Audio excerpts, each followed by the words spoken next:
Imagine the blistering Texas wind of 1887 whipping dust across a fresh grave, your parents' grave, because the town refused them medicine. All for one unforgivable sin.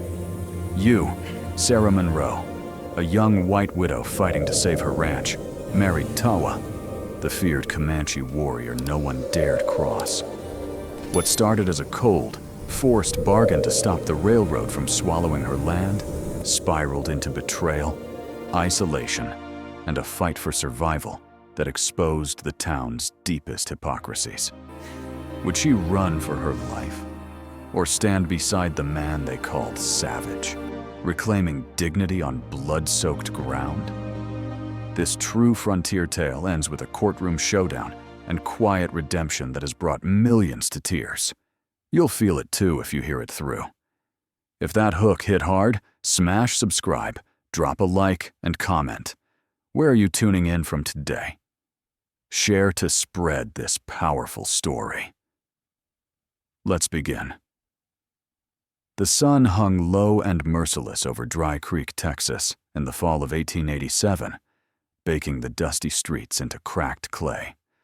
The town clung to life by the iron rails that snaked through it, bringing supplies and taking away whatever scraps of hope remained. Fear kept the place breathing. Fear of the railroad barons, fear of drought, and deeper still, fear of the Comanche shadows that lingered beyond the creek. Sarah Monroe stood in the doorway of the weathered wooden church, her black widow's dress hanging loose on her frame after 2 hard years alone. At 28, she carried the weight of loss like a second skin. Her husband gunned down in a border clash. No sheriff bothered to investigate, leaving her with a barren ranch, mounting bank debts, and the town's pity laced with contempt. The foreclosure notice had come like a death sentence. No white rancher in Dry Creek would touch her debt, not when her land bordered the spring-fed creek still claimed under old treaties by the Comanche. The bank and the railroad wanted it all, to push their tracks straight through. Only one man could stop them. Tawa, the Comanche warrior's name alone made men reach for their rifles. Tall, broad-shouldered, with braids tied back and eyes that gave away nothing, he controlled access to that water.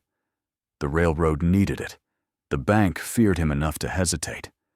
The deal was struck without her consent, brokered in back rooms by men in suits. Tawa would guarantee the debt and block the seizure legally if Sarah became his wife under territorial law. No one asked her. Her choices had dried up like the creek in summer. Now the church doors creaked open, and the wind carried in the scent of dust and sage. Inside, the pews were packed, not with well-wishers, but with spectators hungry for scandal. Whispers hissed like rattlesnakes as Sarah walked the short aisle alone, boots echoing on the warped floorboards. Tawa waited at the altar, standing straight in buckskin and a dark wool coat that marked him as both warrior and negotiator in a white man's world. His face was carved stone, scars faint along one cheek. He didn't turn as she approached, eyes fixed on the nervous preacher clutching his Bible like a shield. The preacher's voice cracked as he began. Vows tumbled out, mechanical and hurried. When it came to Sarah, her "I do" came out barely a whisper, tasting of ash. Then Tawa's turn. He didn't repeat the Christian oath. He looked the preacher dead in the eye and said in a low, steady voice roughened by the plains, "I take responsibility." A gasp rippled through the congregation. The preacher faltered, then pressed on, pronouncing them man and wife under territorial law. No kiss, no ring, just the heavy silence of a town holding its breath. Sarah felt the shift immediately, the fear in her gut twisting into something new, sharper.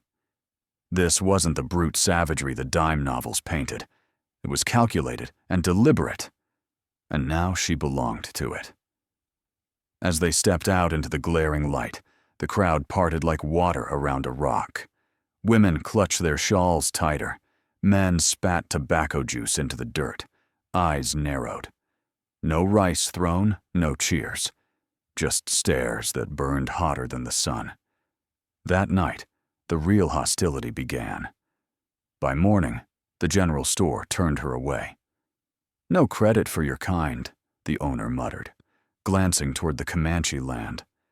The water ditch feeding her fields was dammed upstream without explanation. That evening, fence posts on her north boundary were pulled and scattered like broken teeth. Sarah stood on her porch at dusk, watching the horizon where Tawa's campfires flickered distant. The town had drawn its line clear. Marry the Indian, and you're no longer one of us. She gripped the porch rail until her knuckles whitened.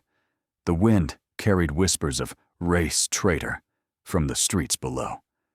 Isolation settled fast and cold, but deeper than the town's venom was the uncertainty of what waited in her own house tonight. Tawa would come. The bargain was sealed, or so she thought. The loneliness of the ranch pressed in as stars pricked the sky. Dry Creek had chosen its side, and it wasn't hers. The door creaked shut behind her as Sarah stepped into the dim house that night, the weight of the town's stairs still clinging to her like trail dust. She waited in the main room, lantern low, listening for the man who now carried her name in law. Hoofbeats approached sooner than expected. Tawa entered without ceremony, shadow stretching long across the floorboards. He laid his knife on the table, deliberate, handle toward her, then extended a small iron key. "For the bedroom," he said. "Lock it. I take the porch." Sarah stared at the key, suspicion sharp. Protection from white men always came with strings. This felt too clean, too distant. It rattled her worse than demands. He stepped back out, blanket unrolled on the planks, rifle ready. The door stayed cracked. She heard him settle, eyes on the dark. Dawn brought coffee already brewing. Fresh tracks circled the house twice. No threats had come close. The town's venom struck hard and fast. At the feed store, Hargrove blocked her path. No goods for those bedding savages. She left empty-handed, street eyes boring into her back. That night, the water ditch ran dry, diverted upstream on purpose. Cattle bawled at empty troughs. Returning from the fields, Sarah found fence posts ripped out, wire sliced. Multiple hoofprints pointed toward town. Tawa saw it all. He rode the boundaries at dusk, silent, but said nothing. His quiet felt like armor forged from old losses. Midnight brought drunk voices and torchlight. 5 riders halted short of the porch, ropes swinging. Jenkins, a rail hand, dismounted swaying. The time that white woman learned respect. Tawa rose fluidly, stepping into the glow unarmed. "Cross this ground," he said, voice cutting the wind, "and you'll find none left for burying." Torches wavered, horses snorted. Jenkins spat curses but remounted. They rode off, lights fading fast. Sarah watched from the window, pulse racing. She'd seen not blind fury, but a line drawn in iron, unbreakable. Morning revealed venison hanging in the smokehouse, provided without a word. Tawa was already checking the sabotaged ditch. Isolation clamped down. No riders passed. Mail vanished. Even the preacher looked away. Yet protection held steady. Night tracks showed constant patrol. Water trickled back after 2 days. The dam quietly undone. Sarah found herself scanning the horizon at dusk, tension easing when his silhouette appeared. Rain loomed one afternoon. Securing the barn, a shutter banged loose. On the ladder, her boot slipped on slick wood. She fell. Then a grip locked her wrist. Tawa, materializing below, lowered her safely. No words, gone before she could speak. That evening, curiosity won. She stepped onto the porch where he sharpened his knife. "Why all this?" she asked. He paused, steel whispering. "To keep what little is left. Land. Water." The answer carried ghosts. Weeks ground on, town hostility unrelenting, ranch barely holding. Sarah risked town for supplies. At the mercantile, Mrs. Ellis blocked her. "Shame on you," the woman hissed publicly. "Your husband is not cold yet." Sarah's anger flared. "He died because your men looked away. Spare me your shame." She stormed out amid gasps. Back home, stowing goods in the old shed, the door jammed. Forcing it, items spilled. A rawhide map marked with erased Comanche lines, a beaded burial pouch, and a cracked photograph. Younger Tawa beside a woman and child. His shadow filled the doorway. "My wife," he said quietly. "Our son. Lost in your town's accident." Sarah met his eyes, realization hitting hard. "This marriage was a shield for you." "At first," he admitted. "I did not know they forced you to." The truth hung raw between them, old wounds exposed under the shedding light. The raw truth of that shed discovery settled between them like frost on iron, neither moving to break it. Sarah backed away first, the photograph burning in her memory as she retreated to the house. Tawa stayed in the doorway long after, the weight of shared deception hanging heavier than any spoken accusation. Winter struck early and mean in 1887, the kind of cold that bit through wool and froze the creek solid overnight. Northers howled down from the plains, piling snow against the barn until doors jammed shut. The railroad smelled blood and pushed harder. Survey crews in heavy coats, staking lines right across Sarah's pastures, backed by new court filings thick with bought signatures. Dry Creek sealed itself tight against her. No wagons rolled out her way. The general store posted a sign, "Cash only, no exceptions." When Sarah tried anyway, the owner locked the door mid-stride. Blacksmith turned his back at the forge. Even the traveling preacher skipped the ranch road on his circuit. Her parents' cabin lay 5 miles north, cut off by drifts. Her father's letters, delivered by a guilty boy, spoke of worsening cough, fever, empty pantry. Sarah rode through whiteouts with bundles lashed behind her saddle, only to find medicine refused at every stop. "Can't help those tied to redskins," the pharmacist muttered through cracked glass. She bartered Tawa's prime venison hides. Doors slammed. Tawa kept their own stock alive, chopping ice at dawn, packing hay through chest-deep snow, leaving extra meat on the step without a word. But he never rode to her parents. "Bloodlines," he said once. They wouldn't take from him. Isolation turned lethal. On a rare, clear day, the neighbor kid risked his hide again. Breath fogging, he blurted, "Your ma's down hard, coughing blood." Sarah spurred north instantly, horse plunging through drifts. She nursed them round the clock, melting snow for broth, burning furniture for heat when wood ran low. Tawa appeared once at dusk, silent with a quartered elk and poultices of willow bark. Her father, delirious, waved him off with a curse. No town hand extended. Church ladies prayed aloud for every soul, except the Monroes. January's grip tightened. One iron-cold morning, Sarah woke to unnatural quiet. Her mother had gone in the night, face slack, hands finally still. Her father lasted barely longer, whispering regrets for the debts, the land, leaving his girl to wolves. She dug graves on the wind-scoured hill, pickaxe ringing against frozen ground. Tawa stood back at the tree line, hat in hand, giving her the solitude grief demanded. Riding home alone, the ranch looked abandoned, smoke thin from the chimney, cattle bawling hungry. Everything her family built, bleeding out under snow. That night, lantern low, Sarah faced facts at the scarred kitchen table. The railroad would win. Town hate would starve her out. Staying meant slow death on the ground that had already claimed everyone she loved. Leaving meant survival.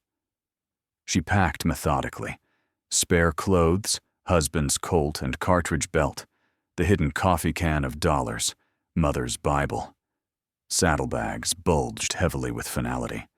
Tawa came in from evening chores, snow crusting his coat, and saw the gear. "You go at first light?" he asked.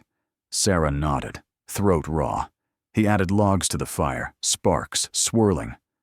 "Trail south is open. Fort Worth stage runs weekly." The practicality stung worse than anger. Sarah's voice broke. "This land takes and takes. I won't let it take me too." He met her eyes steadily. "Then don't." Silence stretched, clock ticking loudly. Outside, wind moaned around eaves like restless spirits. If a story this raw, a lone woman buried her parents because a town chose hate over mercy, yet still wrestles with walking away, hits you in the gut as it does me, do me a solid and subscribe. These frontier truths don't tell themselves. Dawn bled gray across the snow. Sarah cinched the last strap, hand on the latch. One pull, and the door to everything behind her would shut forever. Or stay shut on the world ahead. She hadn't chosen yet. The latch hovered under her fingers, cold iron biting skin. One twist, and she'd ride south before the sun cleared the barn roof. Freedom waited beyond the gate, raw, uncertain, but hers alone. A boot scuffed behind her. Tawa stood in the doorway, coffee steam curling from his tin cup. He didn't block the path, just watched with that unreadable calm carved from years on the plains. "You leave now," he said. "Railroad takes everything by spring." Sarah's grip tightened. Staying means they take it slower, piece by piece. Same end. He set the cup down, deliberately. "Not if we change the game." She waited, breath fogging in the chill. Tawa stepped aside, revealing papers on the table. Fresh ink, county seal gleaming. Deed transfer. All contested acres, water rights included, were signed over to you outright under white law. Yours to sell, hold, or burn. Sarah stared at the documents as they might bite. "Why? Railroad wants my name on the land. Can't touch it easily. Put yours there instead. They lose leverage." She shook her head sharply. "I won't trade one chain for another. Your sacrifice doesn't buy my freedom." His jaw worked. "Not sacrifice. Trade. But there's more." He pulled a second sheet. Affidavit. Sworn testimony. "I go to the district court. Tell everything. The raids your town called accidents. Massacres are buried under progress. Names, dates, graves." Sarah's blood ran colder than the morning. "They'll hang you for that. Federal marshals don't forgive Indians talking back." "Possible," he admitted. "But railroad bribes fall apart when truth stands in open court. Judge can't ignore sworn witness."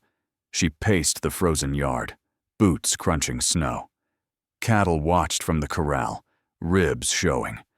The land stretched white and empty, waiting to swallow whoever stayed. Hours bled away. She rode the boundaries alone, wind knifing through her coat. Every fence post screamed loss. Husband, parents, the life she'd scraped from dirt. Returning at dusk, Tawa was saddling his paint horse, bedroll tied. "You're going without me deciding?" "Court date in 3 days. I ride now or miss it." Sarah dismounted hard. "You'd throw your life for land that's already poisoned?" He tightened the cinch. "Not for land, for the right to stand on it without begging." Night fell iron hard. They ate in silence, beans and cornbread, fire crackling low. Sarah broke it first. "If I take the deed, what keeps the tribe from losing water?" "Separate clause. Usage rights stay with Comanche forever. You own title, we keep the flow." She traced the paper edges. "And if they hang you anyway? Then you sell to someone who fears ghosts." A ghost of a smile touched his mouth. First she'd seen. On the dawn of the 3rd day, they rode into Dry Creek together. Town square buzzed. Railroad men in fine suits, bankers puffing cigars, locals packed tight for the show. Inside the courthouse, heat from the potbelly stove did little against the chill of stairs. Judge Harlan banged the gavel, face sour under whiskers. The railroad lawyer opened smoothly, forged surveys, paid witnesses claiming a clear title. Then Tawa took the stand. He spoke plainly, voice carrying to the back rafters. Named the 1879 raid, women and children were cut down while men were away hunting. Listed hidden graves along the creek. Produced the old treaty map, edges frayed but lines clear. The courtroom shifted uneasily. Railroad men whispered frantically. Jurors, local farmers mostly, avoided eye contact. Cross-examination turned ugly. You expect us to believe a savage over civilized men? Tawa didn't flinch. Believe the bones if you dig. Sarah watched her town's mask crack, shame flickering behind outrage. Closing arguments dragged. Jury retired as snow began falling thick outside. Hours later, the verdict read, Railroad injunction denied. Title confirmed to Sarah Monroe. Water rights affirmed. Joint Comanche usage protected in perpetuity. Costs are assessed against the company. The railroad lawyer stormed out, face purple. Outside, townsfolk milled silently under falling flakes. No cheers, no threats, just the hush of reckoning. Tawa stepped down the courthouse steps beside her, free for now, federal charges mysteriously absent. Sarah clutched the validated deed, paper trembling in gloved hands. You paid the price, she said. We both did, he answered. They mounted and rode out together, snow erasing their tracks behind. The land waited ahead, still harsh, still unforgiving. But for the first time, it felt like ground they could stand on equal. Snow still clung to the north slopes when the first green shoots broke the soil that spring, stubborn as the woman who planted them. Sarah rode the new boundaries daily, deed folded safe in her saddlebag, checking for fresh survey stakes or cut wire. None appeared. The railroad had pulled back, rerouting miles east to avoid the legal thorn now embedded in their plans. Dry Creek simmered in uneasy quiet. Folks nodded when she passed, eyes averted. No open hostility, but no welcome either. The courthouse verdict hung over the town like smoke after a prairie fire. Shame too thick to swallow, too raw to ignore. Sarah didn't wait for apologies that wouldn't come.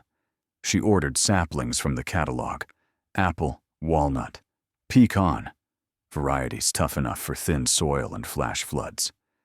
They arrived bare root in burlap, fragile whips that looked doomed against the vastness. Tawa watched from across the creek the day she dug the first holes. You plant trees that outlive us, he called, voice carrying on the wind. Better than planting nothing, she shot back. He crossed only when she waved him over, helping wrestle posts for the rebuilt north fence. They worked without much talk, shovels biting dirt, hammers ringing iron, sweat mixed with dust, calluses matching calluses. The ranch slowly breathed again. Cattle numbers climbed with open water. She branded new calves beside Tawa's paint horse, his loop precise as any vaquero. Nights brought shared coffee on the porch, stars sharp overhead, talk drifting to practical things. Rain chances, wolf sign, which pasture to rest. One blistering July noon, thunderhead stacked black on the horizon. Sarah spotted dust rising south, riders, 6 strong, railroad hard cases by their gear. They reined up at the gate, the leader sporting a deputy badge bought cheaply. New orders, he barked. Eminent domain trumps your paper. Sarah stepped off the porch, rifle loose in hand. Tawa materialized from the barn shadow, bow unstrung but arrows ready. The deputy eyed them both, calculating odds. Judge already spoke, Sarah said flatly. Ride on. Muttering rose. One hand drifted toward iron. Tawa spoke low. Comanche. Warning enough. Horses shifted nervously. The deputy spat. "This ain't over." But they wheeled and left, dust swallowing threats.